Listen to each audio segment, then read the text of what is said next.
If you're a music producer or a DJ and you have not implemented some sort of a set morning routine, you gotta change that. Like right now, we gotta change it.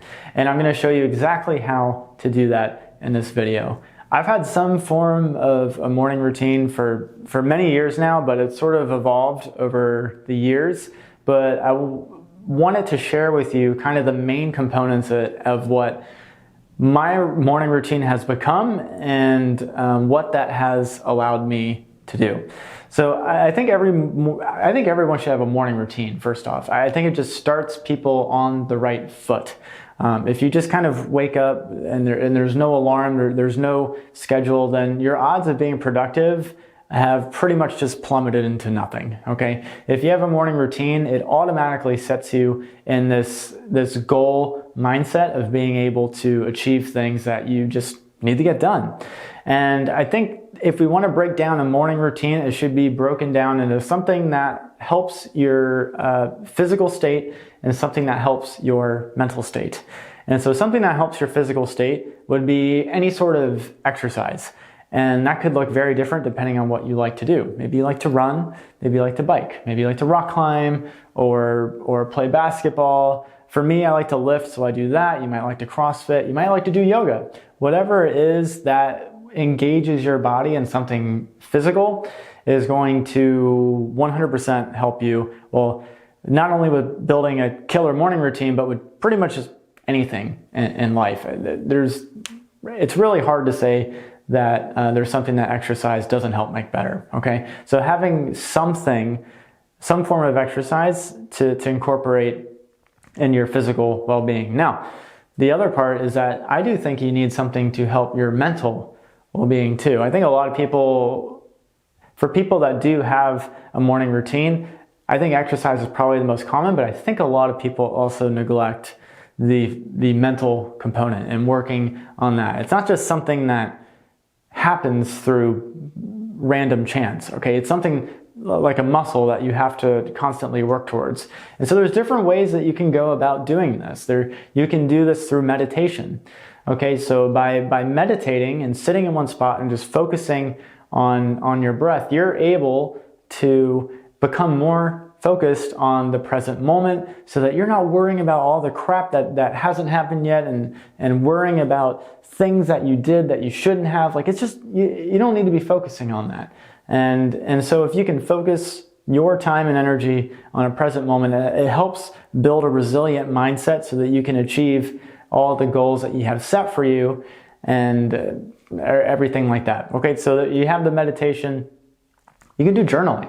This is something that I've started relatively recently. And I'll be honest, like journaling, I didn't really see the fruits of journaling until later on, but journaling is neat. So if you don't know much about it, it is essentially just getting your thoughts down on paper, like physically getting your thoughts down on paper. Because what I find what tends to happen for me and a lot of people that I talk to is that they have all these thoughts racing into their head and they just stay there. So they just ruminate on all of these thoughts and they never like get their thoughts out anywhere.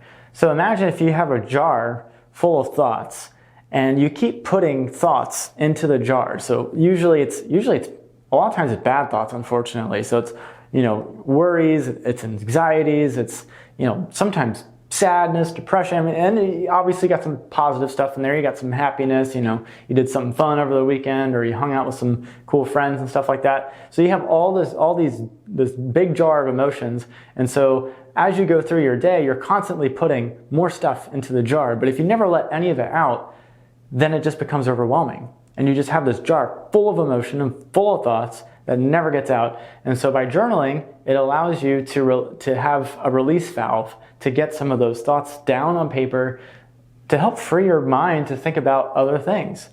And so I think journaling is really helpful. And then the last thing that you can do for a morning routine to help build mental fortitude, or strength, or whatever you want to call it, is just working on breathwork.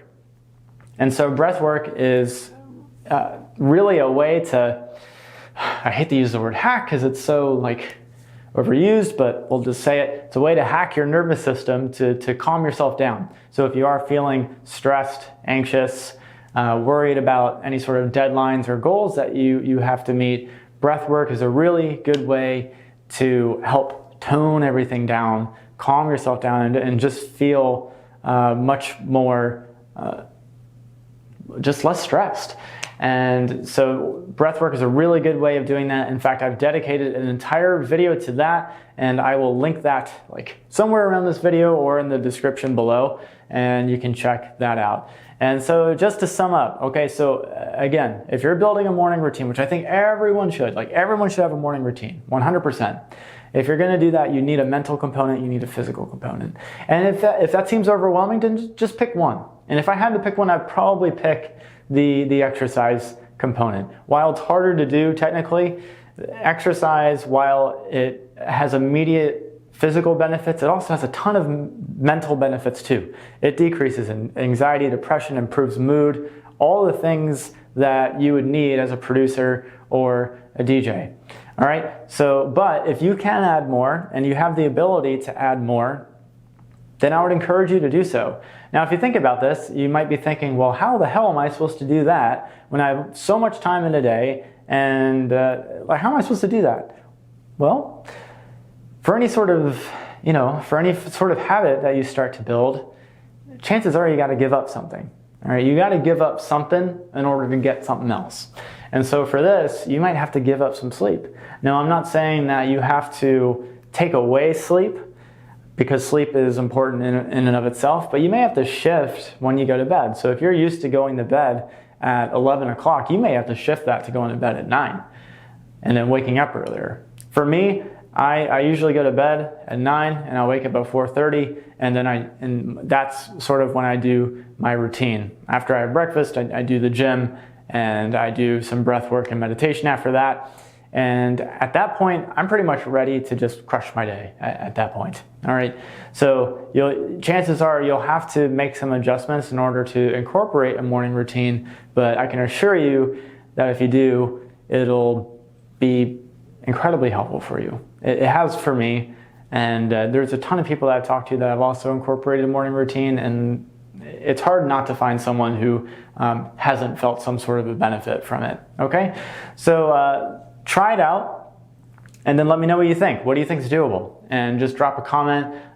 If you already have a morning routine, or if you feel like starting one, just drop a comment on what you think about it.